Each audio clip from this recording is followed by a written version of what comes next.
കൃഷ്ണ ഗുരുവായൂരപ്പ ശരണം. പൊന്നുണ്ണിക്കണ്ണൻ്റെ ഉഷപ്പൂജ അലങ്കാരം രാവിലെ 4 മണിയോടുകൂടി മലർ നിവേദ്യം കഴിഞ്ഞ് ശ്രീകോവിൽ നട തുറന്നു. പൊന്നുണ്ണിക്കണ്ണനത് ആ ശ്രീലകത്ത് പുഞ്ചിരി തൂകി നിൽക്കുകയാണ്. പൊന്നുണ്ണിക്കണ്ണൻ്റെ തിരുമുഖം ചന്ദനം ചാർത്തിയിട്ടുണ്ട്. നെറ്റിയിലൊരു സ്വർണ്ണഗോപിക്കുറി അണിയിച്ചിട്ടുണ്ട്. ചെവിയിൽ ചെവിപ്പൂക്കൾ വെച്ചിട്ടുണ്ട്. മാറത്ത് ഒരു സ്വർണ്ണത്തിലകവും 2 സ്വർണ്ണമാലകളും ചാർത്തിയിരിക്കുന്നു.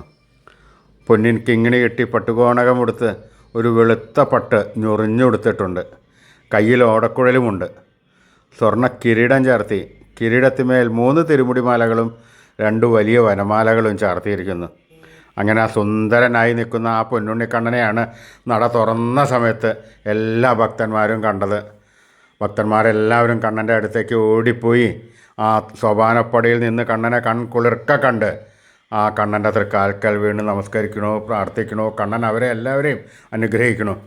ആ പൊന്നുണ്ണിക്കണ്ണൻ്റെ ആ സുന്ദര രൂപം നമുക്കും നമ്മുടെ മനസ്സിലേക്കൊന്ന് ആവാഹിച്ച് പ്രതിഷ്ഠിച്ച് ആ കണ്ണൻ്റെ തൃക്കാൽക്കൽ വീണ് നമസ്കരിക്കാം. നാരായണ.